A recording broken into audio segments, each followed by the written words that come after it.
ఓం శ్రీ మాత్రే నమః. ఛానల్లోకి స్వాగతం అండి. వృశ్చిక రాశి వారు జాగ్రత్తగా ఉండవలసిన సమయం వచ్చేసింది. జూలై 10వ తేదీన పౌర్ణమి. ఈ రోజున మీ జీవితంలో ప్రళయం రాబోతోంది. అయితే మీరు చేస్తున్న తప్పేంటి, ఎందుకు ఈ పరిస్థితి ఎదురవుతోంది, అలాగే ఈ విపత్తు నుంచి ఎలా బయటపడాలి, మీ తప్పును ఎలా సరిదిద్దుకోవాలి, అలాగే ఈ సమయంలో మీరు చేసుకోవలసిన దేవతారాధన, అలాగే పాటించవలసిన పరిహారాలేంటి అనే అంశాలన్నీ కూడా ఈ వీడియోలో మనం వివరంగా తెలుసుకుందాం. కానీ అంతకంటే ముందుగా మీరు కనుక మన ఛానల్ ఇప్పటి వరకు సబ్స్క్రైబ్ చేసుకోకపోతే సబ్స్క్రైబ్ చేసుకొని పక్కనే వచ్చిన బెల్ ఐకాన్ నొక్కి ఆల్ సెలెక్ట్ చేసుకుంటే మేము ఇలాంటి వీడియోస్ అప్లోడ్ చేయగానే ముందుగా మీకు నోటిఫికేషన్ వస్తుంది. అలాగే వీడియో నచ్చినట్లయితే లైక్ చేయండి. మీ జీవితానికి అలాగే మీ భవిష్యత్తుకు సంబంధించి ఆసక్తికరమైన అంశాలను కూడా ఈ వీడియోలో తెలియజేస్తున్నాం. అందుకోసం మీరు ఈ వీడియోని ఎక్కడా కూడా స్కిప్ చేయకుండా చివరి వరకు చూడండి. అప్పుడే మేము ఏం చెప్తున్నామో మీకు పూర్తిగా అర్థమవుతుంది. ముఖ్యంగా మీ కుటుంబ సభ్యుల్లో కానీ, మీ స్నేహితుల్లో కానీ, మీకు తెలిసిన వారిలో కానీ వృశ్చిక రాశి వారు ఎవరైనా ఉంటే మర్చిపోకుండా వారితో ఈ వీడియోని షేర్ చేసుకోండి. ఈ రాశి వారికి కోపం చాలా అధికంగా ఉంటుంది. అయితే వచ్చిన కోపం ఎక్కువసేపు నిలవకపోయినా కూడా ఈ కోపం వల్ల అనేక రకాల సమస్యలను కొని తెచ్చుకుంటారు. చిక్కుల్లో పడే అవకాశం కూడా ఎక్కువగా ఉంటుంది. అంతేకాకుండా మీ జీవితంలో ఒడిదుడుకులు సమస్యలు కూడా ఎక్కువగానే ఉంటాయి. ఎన్ని ఒడిదుడుకులు సమస్యలు ఉన్నప్పటికీ కూడా అధికంగా శ్రమపడి వీరి బాధ్యతలను సక్రమంగా నెరవేర్చి ఒక మంచి స్థాయికి చేరుకుంటారు. అనేక బాధ్యతలు మీరు నిర్వహించవలసిన పరిస్థితులు కూడా ఏర్పడతాయి. అయితే తమ బాధ్యతలు నెరవేర్చి ఒక మంచి స్థితికి చేరుకున్నా సరే మళ్ళీ తిరిగి వీరికి సమస్యలు వీరిని వెతుక్కుంటూ వస్తాయి. ఇలా అనేక రకాల సమస్యలను వీరు ఎదుర్కొంటారు. ఇక ఒక రకంగా చూసుకున్నట్లయితే ఈ రాశి వారికి ఎటువంటి కష్టాలు ఉన్నాయి అని ప్రత్యేకించి చెప్పక్కర్లేదు. ఎందుకంటే మానవ జీవితంలో కష్టం వెనుకాల సుఖం, అలాగే సుఖం వెనుకాల కష్టం ఉంటుందని ప్రతి ఒక్కరూ అర్థం చేసుకోవాలి. అయితే మిగిలిన రాశుల వారందరికంటే కూడా వృశ్చిక రాశి వారికి కష్టాలు ఎక్కువే అని చెప్పుకోవాలి. ఎందుకంటే వీరి జీవితాన్ని చూసుకున్నట్లయితే కొన్ని ముఖ్యమైన అంశాలలో అనేక సార్లు నిరాశకి గురైన సందర్భాలు కూడా ఉన్నాయి. అలాగే ఈ రాశివారు దయాగుణము, దానగుణము కూడా అధికంగా కలిగి ఉంటారు. ఈ కారణంగా ఎదుటివారు కష్టాల్లో ఉంటే చెలించిపోయే మనస్తత్వాన్ని కలిగి ఉంటారు. ఇక వీరి దగ్గర సహాయం చేసే పరిస్థితి ఉన్నా లేకపోయినా ఎదుటివారు కష్టాల్లో ఉన్నారంటే మాత్రం ఖచ్చితంగా సహాయం చేస్తారు. అది ఆర్థికంగా కానీ, మాట సాయం కానీ ఖచ్చితంగా ఎదుటివారు కష్టాల్లో ఉంటే ఆదుకోవడానికి ప్రయత్నిస్తారు. అయితే వీరు ఎదుటివారికి ఎంత సహాయపడినప్పటికీ కూడా వీరికి అవసరమైనప్పుడు మాత్రం ఎదుటివారు సహాయపడడానికి అంతగా ముందుకు రారు. ఈ అంశం వీరిని మానసికంగా బాధ పెడుతుంది. అయితే కూడా వీరు సహాయం చేసే గుణాన్ని మాత్రం వదులుకోరు.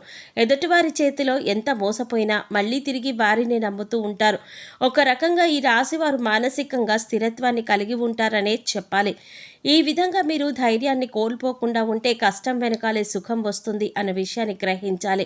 ఇక మీ కింద పనిచేసిన వారైనా, అలాగే మీతో పనిచేసే పదోన్నతులు పొంది మంచి స్థాయికి ఎదిగినా, ఆర్థిక పురోగతి సాధించినా కూడా మేము సాధించలేకపోయాము అనే బాధ మీకు కలగకూడదు. మరీ ముఖ్యంగా మీరు గుర్తుపెట్టుకోవలసింది ఏంటంటే ప్రతి ఒక్కరి జీవితంలో కష్టాలు ఒకే రకంగా ఉండవు. ఒకరికి ఆర్థిక సమస్యలు ఉండవచ్చు, మరికొందరికి మానసిక సమస్యలు ఉండొచ్చు, మరికొందరికి కుటుంబ సమస్యలు, అలాగే మరికొందరికి వైవాహిక జీవితంలో సమస్యలు ఉండొచ్చు. ఎవరికి ఏ సమస్య ఉందో మనం చెప్పలేం కాబట్టి ఎదుటివారికి సమస్య లేదు అని మాత్రం మీరు ఎప్పుడూ అనుకోవద్దు. అలాగే అన్ని కష్టాలు నాకే వచ్చాయని మీరు కుంగిపోవద్దు. మానసిక ధైర్యాన్ని అధికంగా కలిగి ఉండాలి. ఈ విషయాన్ని మీరు గమనించి జీవితంలో ముందుకు సాగాలి. మానవ జీవితంలో కష్ట సుఖాలు అనేవి సర్వసాధారణం. అయితే గతంలో మీరు పడిన కష్టాలకి ఇప్పుడు పరిష్కారం అనేది లభించబోతోంది. శివయ్య అనుగ్రహంతో మీ ప్రతి సమస్యకి ఒక పరిష్కారం దొరుకుతుంది. ఇక ఈ రాశివారి జీవితంలో రాబోయే ప్రళయం ఏంటి అంటే మీరు ఒక సమస్యతో ఇబ్బంది పడబోతున్నారు. పరమశివుడి యొక్క అనుగ్రహం ఉన్నప్పటికీ కూడా ఒక రోజైతే మీరు సమస్యను ఎదుర్కోబోతున్నారు. ఆ రోజు ఏమిటి అంటే కనుక జూలై 10వ తారీఖు. ఈ రోజున మీరు చాలా జాగ్రత్తగా ఉండవలసిన సమయంగా చెప్పుకోవాలి. ఎందుకంటే మీ భవిష్యత్తుకు సంబంధించి ఒక ముఖ్యమైన అంశంలో నిర్ణయం తీసుకోవలసి వస్తుంది. ఈ సందర్భంలో మీరు కొన్ని నిందలు, ఆరోపణలు ఎదుర్కోవలసి ఉంటుంది. అయితే ఈ రోజున మీరు ఎదుర్కోబోయే సమస్య ఏదైతే ఉందో అది మీ భవిష్యత్తు పైన తీవ్రమైన ప్రభావాన్ని చూపిస్తుంది. పొరపాటున కూడా మీరు తీసుకునే నిర్ణయం తొందరపాటు నిర్ణయంగా ఉండకూడదు. దానివల్ల మీరు నేరారోపణ కూడా ఎదుర్కోవలసి ఉంటుంది. కాబట్టి ఈ సమయంలో మీరు చాలా జాగ్రత్తగా ఉండాలి. ఈ సమయంలో మీరు బయట వ్యక్తులతో కానీ ఇరుగు పొరుగు వారితో కానీ దురుసుగా ప్రవర్తించడం వల్ల, దురుసుగా మాట్లాడడం వల్ల, కేవలం మీ తొందరపాటుతనం వల్ల మీరు అనేక రకాల నిందలు, ఆరోపణలు ఎదుర్కోవలసి వస్తుంది. ఇందుకోసం మీరు మాట్లాడే ప్రతి మాట కూడా ఆలోచించి ఆచితూచి మాట్లాడాలి. లేదంటే చిన్న అంశంలో కూడా గొడవ పెద్దగా అయ్యే అవకాశం ఉంటుంది. కాబట్టి మీరు చాలా జాగ్రత్తలు ఈ అంశంలో తీసుకోవలసి ఉంటుంది. లేదంటే భవిష్యత్తులో మీకు ఇది ముఖ్యంగా గుర్తుండిపోయే అంశంగా మారిపోతుంది.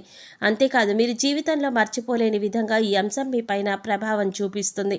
ఇటువంటి ఒక ముఖ్యమైన సంఘటన మీ జీవితంలో కనిపిస్తోంది. కాబట్టి ఈ సమయంలో మీరు జాగ్రత్తగా ఉండాలి.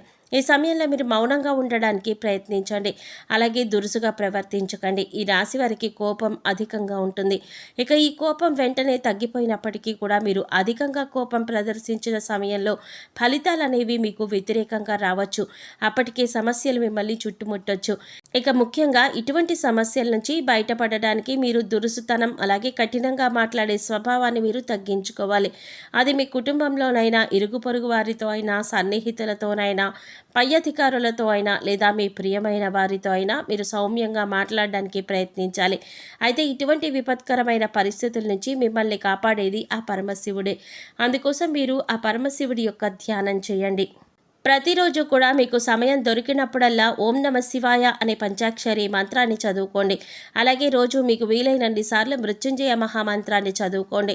ఇలా చేసినట్లయితే కనుక మీ జీవితంలో ఎదురయ్యే ప్రతి సమస్యకి కూడా ఆ పరమశివుడు వెంటే ఉండి పరిష్కారాన్ని చూపిస్తాడు.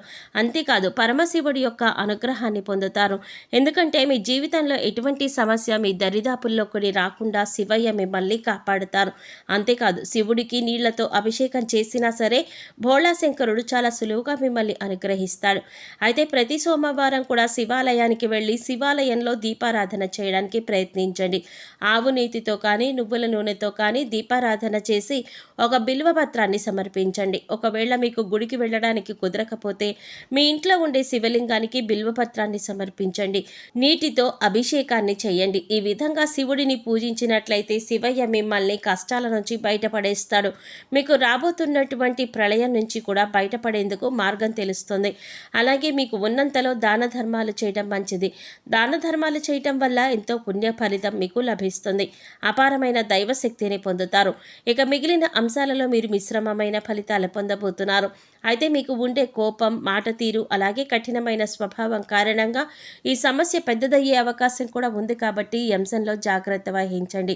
సో చూసారు కదండి, జూలై 10వ తేదీన వృశ్చిక రాశి వారి జీవితంలో ఎటువంటి ప్రళయం రాబోతోంది, ఆ ప్రళయం నుంచి మీరు ఎలా బయటపడాలి, ఈ ప్రళయానికి గల కారణం ఎవరు, ఈ సమయంలో ఏ దేవతారాధన చేసుకోవాలి, మీరు ఈ సమస్య నుంచి బయటపడేందుకు మీరు ఎటువంటి ప్రవర్తన కలిగి ఉండాలి అనే అంశాలను ఈ వీడియోలో మనం వివరంగా తెలుసుకున్నాం కదా. ఈ వీడియో మీకు నచ్చినట్లయితే లైక్ చేసి మీ ఫ్రెండ్స్ అండ్ ఫ్యామిలీ మెంబర్స్లో వృశ్చిక రాశి వారు ఎవరైనా ఉంటే వారితో మర్చిపోకుండా ఈ వీడియోని షేర్ చేసుకోండి. అలాగే ఇప్పటి వరకు మన ఛానల్ కనుక సబ్స్క్రైబ్ చేసుకోకపోతే సబ్స్క్రైబ్ చేసుకుని పక్కనే వచ్చిన బెల్ ఐకాన్ నొక్కి ఆల్ సెలెక్ట్ చేసుకుంటే మేము ఇలాంటి వీడియోస్ అప్లోడ్ చేయగానే ముందుగా మీకు నోటిఫికేషన్ వస్తుంది. మరో చక్కటి వీడియోతో మళ్ళీ కలుద్దామండి. ఓం శ్రీమాత్రే నమః.